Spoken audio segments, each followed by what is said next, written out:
Hello everyone, स्वागत है आप सभी का इस एक नए वीडियो लेक्चर में, जिसमें आज हम UP board class 10th science का जो पेपर हुआ है 2025 में 824 CL, इस क्वेश्चन पेपर का सॉल्यूशन आप लोगों के समक्ष हम डिस्कस करने जा रहे हैं। तो आइए बिना समय वेस्ट किए हुए इस वीडियो को शुरू करते हैं। तो देखिए, खंड जो आ है यानी कि सेक्शन ए, इसमें आपसे 20 MCQ क्वेश्चन पूछे गए हैं।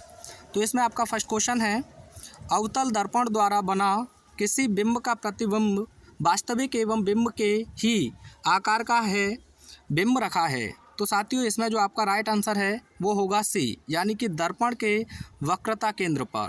तो सी ऑप्शन आपका इसमें सही होगा। अगला क्वेश्चन है आपका, पानी से भरे कांच के बीकर में रखा नींबू पार्श्व से देखने पर अपने वास्तविक आकार से बड़ा प्रतीत होता है। इसके लिए उत्तरदायी प्रकाशीय परिघटना है। तो इसमें आपका जो सही आंसर है वो डी होगा, यानी कि अपवर्तन। यहाँ आपका डी आंसर आपका सही होगा, यानी कि अपवर्तन। अगला क्वेश्चन है, सामान्य नेत्र के लिए स्पष्ट दृष्टि का परास होता है।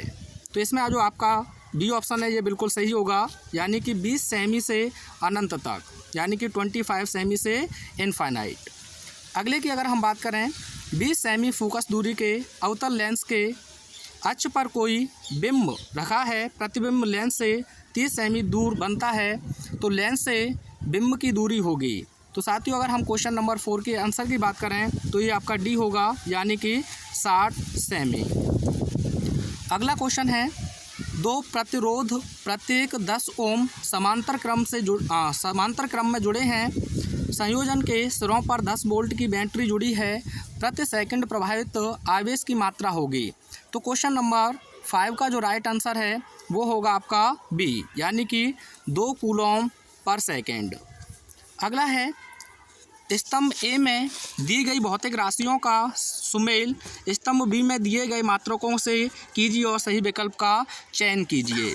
तो साथियों, यहाँ आप मिलाएंगे तो इसमें आपका डी ऑप्शन सही होगा, यानी कि फर्स्ट का 4 होगा, यानी कि पहले को आप ओम मीटर से मिला देंगे विद्युत प्रतिरोध को, और सेकंड को आप थर्ड से मिला देंगे, यानी कि विद्युत विभवांतर को जूल प्रति कूलम से, और जो थर्ड है उसे आप सेकंड से मिला देंगे, यानी कि वाट घंटा वैद्युत ऊर्जा का विद्युत मात्रक होता है, और वैद्युत आवेश का हो जाएगा आपका कूलम। तो यहाँ आपका डी ऑप्शन सही होगा।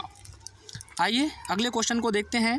तांबे के तारों की 2 कुंडलियाँ एक दूसरे के निकट रखी हैं। एक कुंडली में विद्युत धारा का मान परिवर्तित होने पर दूसरी कुंडली में भी धारा प्रवाहित होने लगती है। इस घटना का कारण क्या है? तो क्वेश्चन नंबर 7 का जो आंसर है वो होगा विद्युत प्रेरण। ए ऑप्शन सही होगा।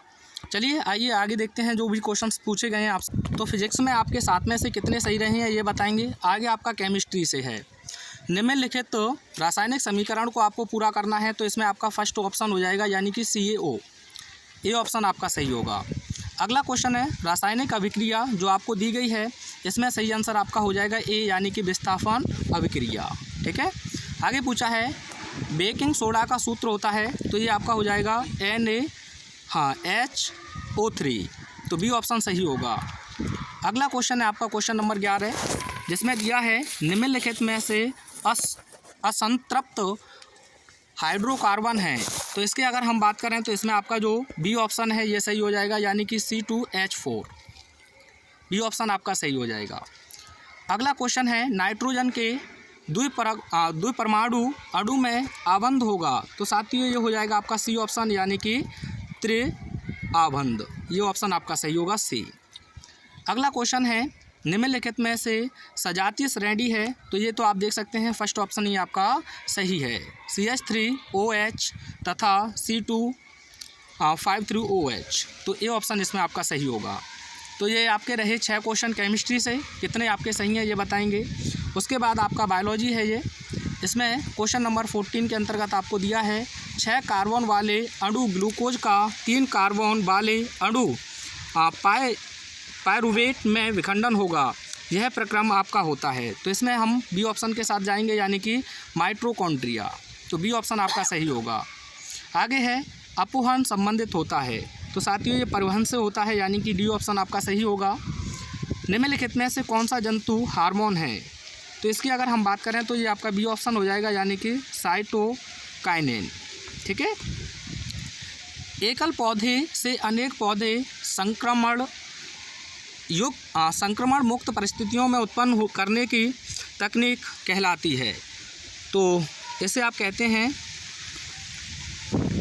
या तो द्विखंडन होगा या लैंगिक। देख लेना, इनमें से कोई एक ऑप्शन सही है। क्लोरोफिल आवश्यक है, तो आप सभी जानते हैं ये आपका फोटोसिंथेसिस के लिए होता है, यानी कि प्रकाश संश्लेषण के लिए। अगला क्वेश्चन है पारितंत्र का भौतिक कारक है। तो पारितंत्र का जो भौतिक कारक है वो आपका होता है सूक्ष्म जीव। ठीक है। और निम्नलिखित में से कौन शीर्ष मांसाहारी है? तो ये तो बहुत आसान क्वेश्चन है, इसमें आप शेर लगा देंगे। तो 20 में से आपके कितने क्वेश्चन रहे? और अगर आपको लगता है कि किसी भी क्वेश्चन का आंसर हमने गलत बताया है तो आप कमेंट में बता सकते हैं, उसे हम पिन कर देंगे। Thank you, thanks for watching everyone.